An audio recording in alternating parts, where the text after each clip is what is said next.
Matthew chapter 2, starting at verse 1. After Jesus was born in Bethlehem in Judea, during the time of King Herod, Magi from the east came to Jerusalem and asked, "Where is the one who has been born King of the Jews? We saw his star when it rose and have come to worship him." When King Herod heard this, he was disturbed, and all Jerusalem with him. When he had called together all the people's chief priests and teachers of the law, he asked them where the Messiah was to be born. "In Bethlehem in Judea," they replied, "for this is what the prophet has written. But you, Bethlehem, in the land of Judah, are by no means least among the rulers of Judah.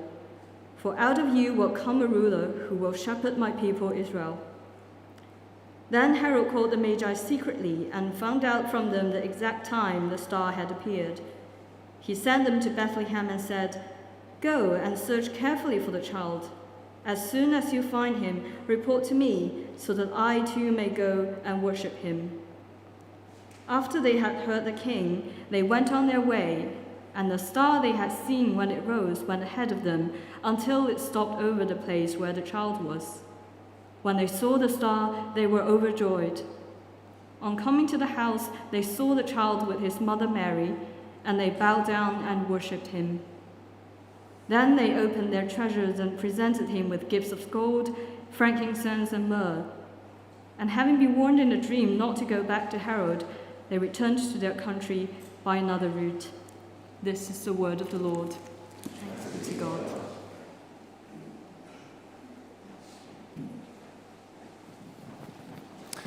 Thanks so much, Rachel, and good evening, everyone. It's lovely to be with you this evening. Glenn's already mentioned I'm Richard, and I'm a children's worker here at St. Ebbe's for the next week and a bit. And it's a privilege to be opening the scriptures for the first time and the last time as the children's worker here tonight. And I know that I need the Lord's help, so I'm going to pray before I do that. Oh, Father, help us to see Jesus as the King of the whole world tonight. And as we see that, please might we worship him. Amen. Well, I wonder who the stars of your 2025 were. People who made a big impact on your life. Maybe a favorite sports person, a favorite author, a favorite celebrity, a favorite musician. I'm sure for many of you it will be Taylor Swift or someone like that. Well, Time magazine named the inventors of artificial intelligence as their 2025 person of the year. And these are lots of people like Sam Altman, Elon Musk, Mark Zuckerberg, the founders of DeepSeek, who wield unbelievable power through their corporate empires, through the technology they've created. They really are, in many ways, the kings of our world. They have the money, the might, the social capital to do whatever they want. Well, my person of the year, my star of 2025, was someone different, and he worshipped a different king. I learnt about him through these two very thick books here. You might recognize his face here. Yes, so my person of the year was John Stott, arguably the most influential Anglican clergyman of the 20th century. And what struck me about John Stott's life was his worship of his King Jesus. He worshipped Jesus with the whole of his life. He would wake up each morning and, in prayer, devote each part of his body to worship of the Lord Jesus. So he worshipped Jesus with his body. He grew up in immense privilege and yet lived in a one-bedroom flat for most of his life. And by the time of his death, he'd given away all his possessions to effectively Christian ministry. So he worshipped Jesus with his possessions.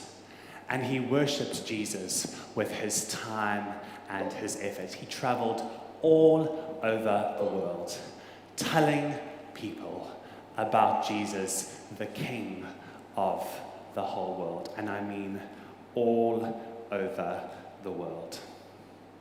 This was a man who believed that Jesus was the King of the whole world, and so worshipped him with his whole life, with everything that he had. And that's what our passage is really about in many ways today. He's what our passage today would call a wise worshipper, someone who sees Jesus as the King of the whole world and so worships him with all that they have. Because we see in our passage in verses 1 and 2 that Jesus is the King of the whole world. And then we see three responses to him. We see hostility, we see indifference, and in the right response we see worship. We see the hostility of Herod. We see the indifference of the religious leaders of Jerusalem. And then we see the wise worship of the Magi, or the wise men. So let's start and see by looking at how Jesus is shown to be the King of the whole world. And I'm sure many of you have realized this already and have had your favorite Christmas carol, We Three Kings, spoiled already. There's not three kings in the story, there's only two. So looking at verses 1 and 2, they say, "After Jesus was born in Bethlehem in Judea, during the time of King Herod, Magi from the east came to Jerusalem and asked, 'Where is the one who's been born King of the Jews? We saw his star when it rose and have come to worship him.'"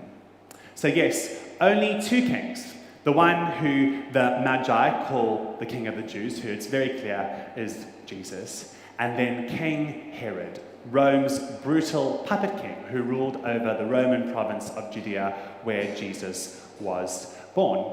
But of these two kings, notice that only one has a star attributed to him. It's his star. And only one has some kind of foreign delegation coming to worship him, to pay him homage. And this foreign delegation, this delegation of Magi or wise men, are really quite interesting because we're used to them on Christmas cards and nativities and the nice pictures of them looking full of splendor. But I think they're a little bit more complicated than we actually think. Because really, they're quite, certainly in Jewish thinking, they were quite questionable people. The word Magi comes from the same word where we get magic or magician from. They were priest astrologers from modern-day Iran and Iraq. And for the predominantly Jewish readers of Matthew's Gospel, this would have originally been very, very shocking. Astrologer magicians are not the most held-up people in the Old Testament scriptures. They get quite a bad rap. They are mocked in Isaiah and Daniel, and they're forbidden in Jeremiah. At best, they're seen as suspicious, and at worst, they are definitely sinners. And yet here they come as a type of foreign delegation from their lands. And they arrive in Israel's capital, Jerusalem, where you'd go if you were looking for the king. This is really actually quite strange. We're so used to it. But this is questionable, non-Jewish foreigners from another religion coming to look for this person called the King of the Jews. If Jesus were to be born in Oxford today, it would be like tribal witch doctors coming to look for him, or Buddhist monks, or maybe radical Islamic fundamentalists. It's shocking. It's surprising. And can you imagine them arriving in Jerusalem in their strange clothing and going about maybe as some kind of lost tourists do here in Oxford and asking, where is the one who's been born King of the Jews? I mean, haven't you, all of you people in Jerusalem, been watching his star? Surely you know about his birth. And can you imagine them making their way up to the palace and knocking on the door and being like, "Where's the king? We've come to worship him." But there's no new king there. There's only the king of the Jews. The only king of the Jews there is King Herod. As I said, Rome's brutal puppet king. But no, the wise men have come to worship a much better king of the Jews, and he's not in Jerusalem. And they don't know that because they're not part of the Jewish nation, they're not from that same religion, they don't know the Old Testament prophecies of where he's meant to be born.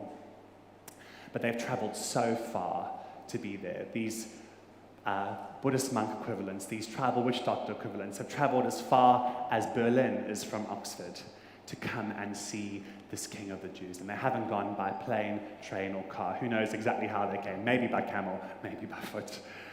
So what unexpected guests we have here at the birth of this person called the King of the Jews. And it's meant to be unexpected because I think Matthew is showing us that Jesus is not just the King of the Jews. I imagine him writing that with a little twinkle in his eye. Because right from the beginning of his account of Jesus' life, he wants to see this is not just the King of the Jews. People from the world are coming to see this infant king because he's the king of the whole world.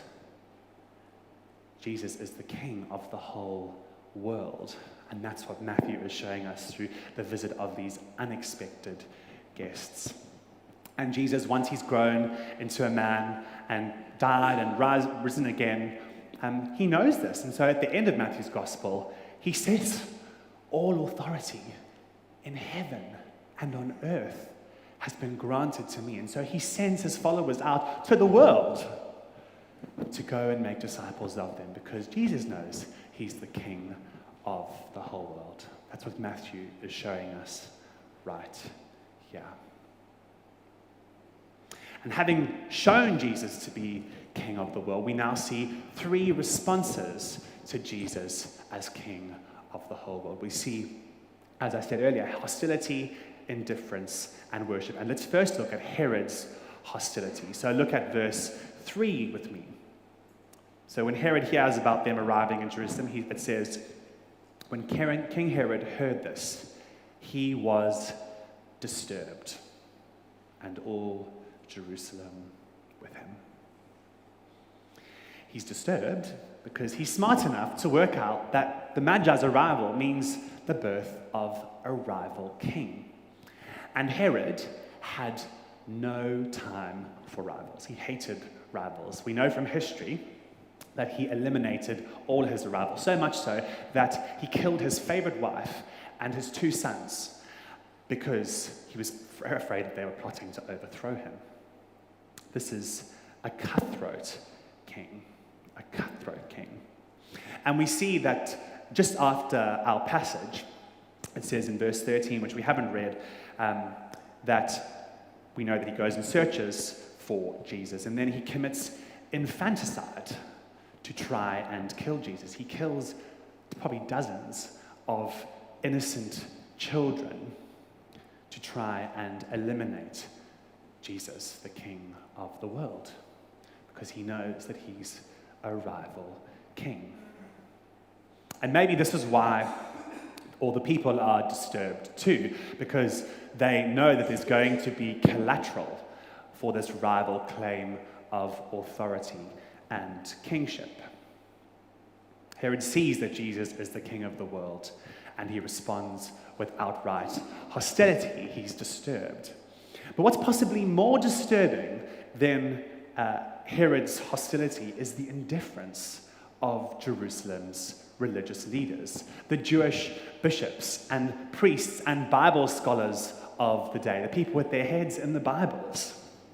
So in verse 4 and 5, we see that Herod calls them together and asks where their long-awaited king called the Messiah was to be born, so that he can probably go find him and eliminate him. And then in verses 5 and 6, they just rattle off a prophetic map from Micah, saying that he will be born an hour's walk up the road in Bethlehem, 5 miles up the road. So they rattle off this map, but then when the wise men go, do they go? No. We hear nothing much more about them in the rest of the story, even though a delegation of people from the nations have come to their capital city to worship this king who they call the King of the Jews, their king. They can't be bothered. They're not interested. Who knows what they're doing? Maybe they do have their heads in the Torah, the Bible. They're so familiar with the story of the king, but they won't even go and look for him. They're not even curious to find him. They're so far away from deeply believing that Jesus is this king of the whole world. And it's hard to know exactly what's going on for them. Maybe they don't want to disturb the peace of Jerusalem under crazy King Herod. Maybe they're just happy with their status and their privilege under the system that they're in. Why would they want to submit themselves to another king? Why would they want to live under this new king? They're just so comfortable in their current situation. The problem is that Matthew doesn't show Jesus to be an opt-in, let's vote for him kind of king. He shows him to be the king of the whole world, the unrivaled king of the whole world, who we owe our ultimate allegiance to. But the religious leaders won't recognize this. They won't submit to him. They're not interested. And so here, in Herod's hostility and the indifference, the foolish indifference of these religious leaders, we see the opposite of wise worship. And I wonder if we do see a blend of our culture and our cultural moment in this hostility and indifference. Maybe in the Christmas season that's just passed, because we know that we've inherited a rich Christian tradition in this country. The story of Jesus is told up and down this country in Christingles and crib services and nativity services and nativities themselves. And these are such good things. I'm so glad that Jesus is spoken about in all these traditions. And yet so many come and hear about the story of Jesus and then are so far away from treating him as the king of the whole world and of their lives. We might know about Jesus, but we don't believe that he's the king over all, the number one in our lives, the one worthy of all our allegiance in all of our life. And I saw an interesting dynamic like this play out recently in an interview that I watched that really struck me. So maybe many of you will know about Ayaan Hirsi Ali, who was one of the world's most prominent atheists for probably a decade or two, until she became a Christian 2 years ago. And she used to travel around with people like Richard Dawkins and Daniel Dennett and Sam Harris, mocking Christianity. And after she became a Christian, Richard Dawkins wrote an open letter to her, basically saying that she was a cultural and a political Christian and questioning her real Christian faith. And so a bit of what you might call a debate, but was really more of a dialogue, was organized by a journalistic company between them. And it was really interesting watching this dialogue because in it, Dawkins admits to loving lots about Christianity. He says, Ayaan calls him the most culturally Christian person that she knows. He loves Christian art and music, and he says he's never met a vicar that he doesn't like. But then he turns to Ayaan, and it gets quite hostile. He turns to her and he says something along the lines, I remember he said something along the lines of, but you don't believe the nonsense they talk about. I mean, do you really take it seriously that Jesus is the Son of God? that he rose from the dead. And I could see him easily adding, and do you really believe that he's the king of the whole world and of your life?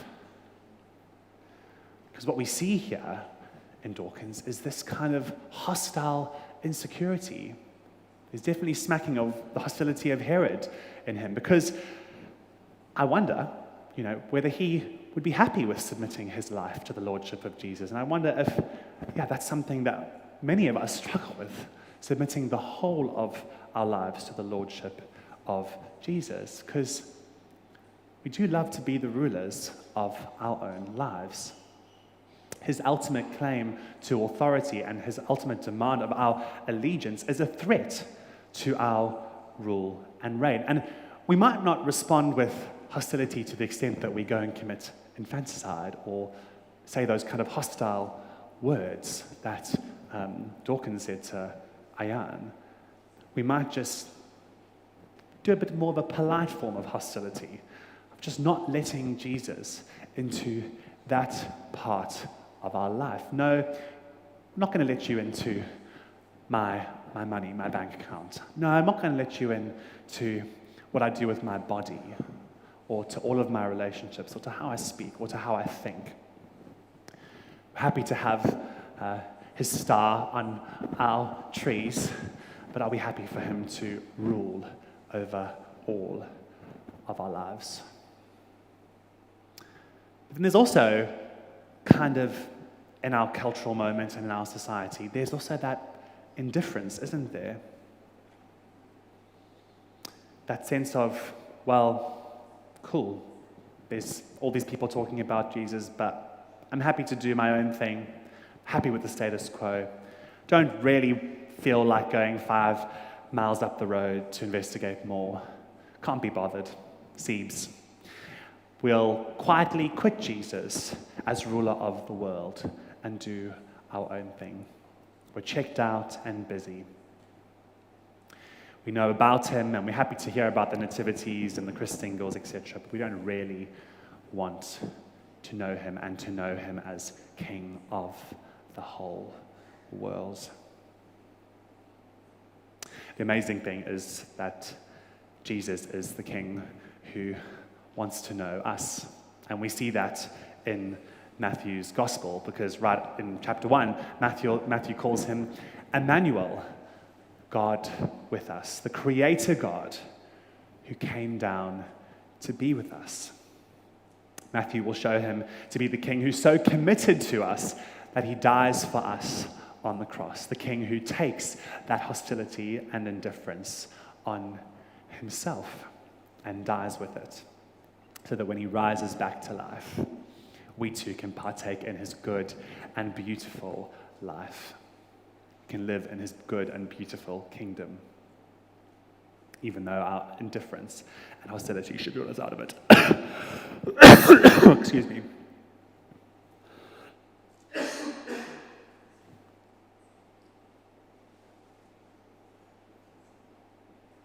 I'm about to have coughing fits, so give me one.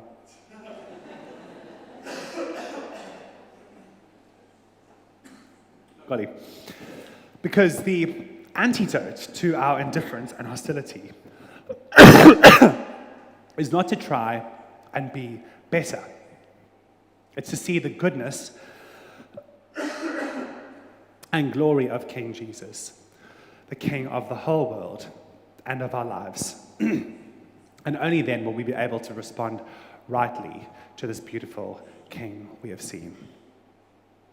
In the interview that I mentioned earlier, after Dawkins asks Ayan, do you really take it seriously that Jesus is the Son of God, that he rose from the dead and was born of the Virgin?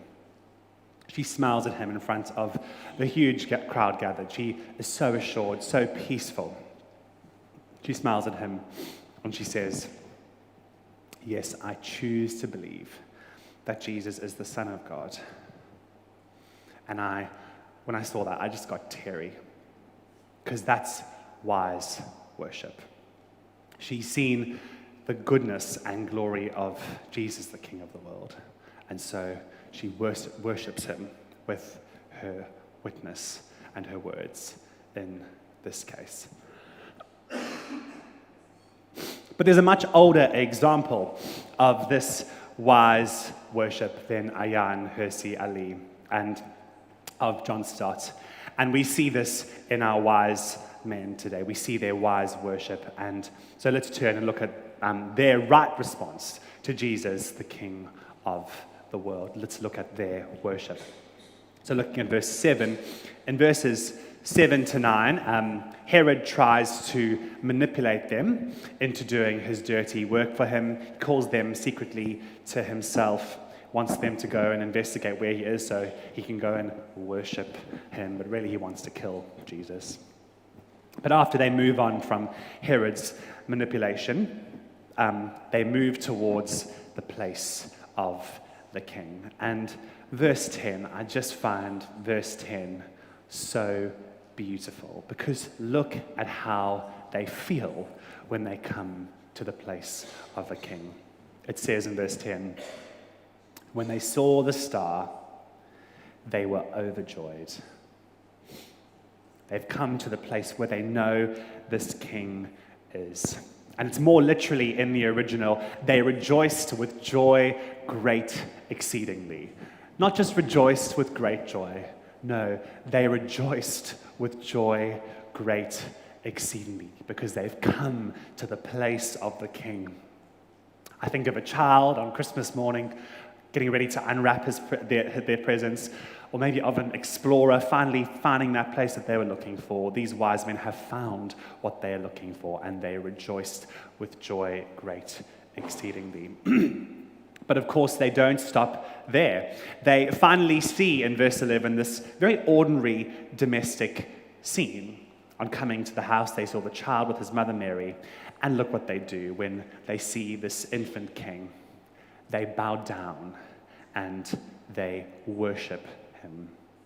That is, they put their bodies into it. They worship him with their bodies. They worshipped him with their emotions as they've been overjoyed on coming to the place where he was, and now they worship him with their bodies. And who knows exactly what this worship looked like. Maybe it was constant bowing, maybe it was uttering, maybe it was singing. What is clear is that they are really putting their bodies into worshiping this king.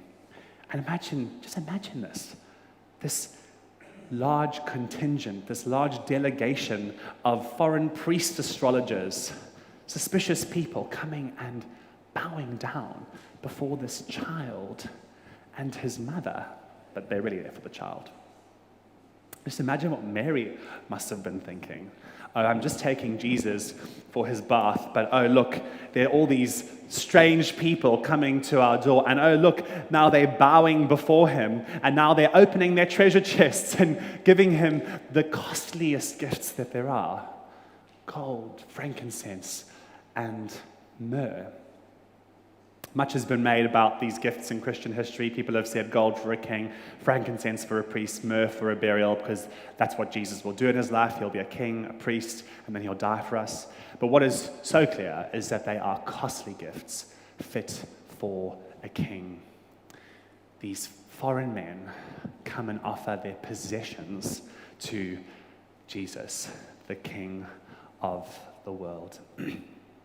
This is whole-of-life worship that we're seeing here. They've worshipped him with their time and effort, coming as far as Berliners from Oxford. They've worshipped him with their feelings and being overjoyed as they come to him. They've worshipped him with their bodies. They've worshipped him with their possessions.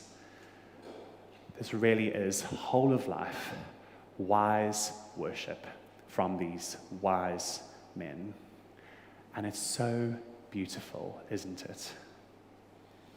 These non-Jewish, questionable people, maybe like you and like me, people from the nations, come and they wholly worship Jesus, the King of the world, or for following a star.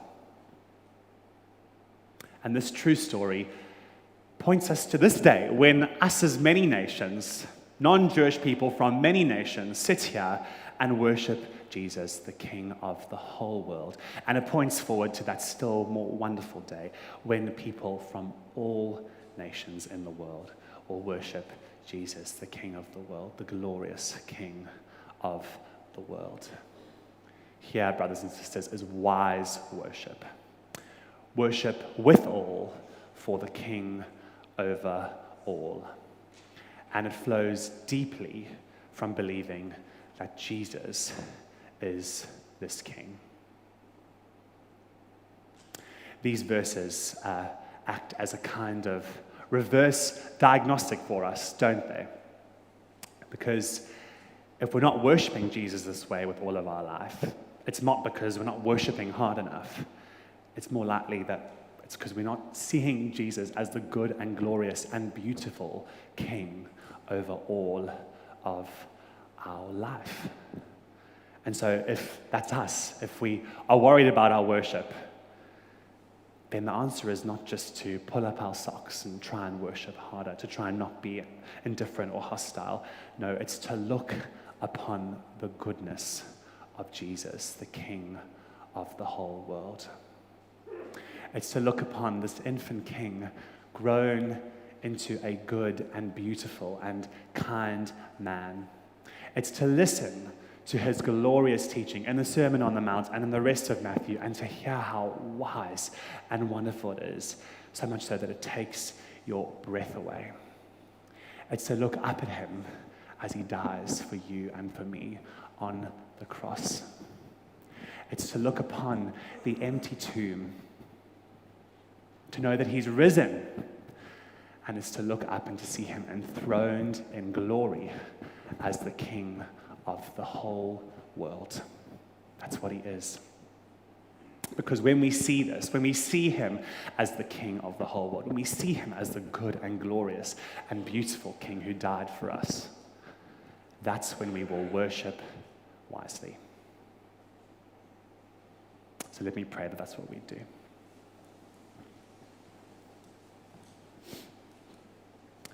Oh, Father, thank you so much for this amazing, true story that you've taught us from tonight. Thank you for how it shows Jesus as the King of the whole world and of all of our lives. And Father and Jesus, please, as we see you as this King, please might we worship you with all that we have. Amen.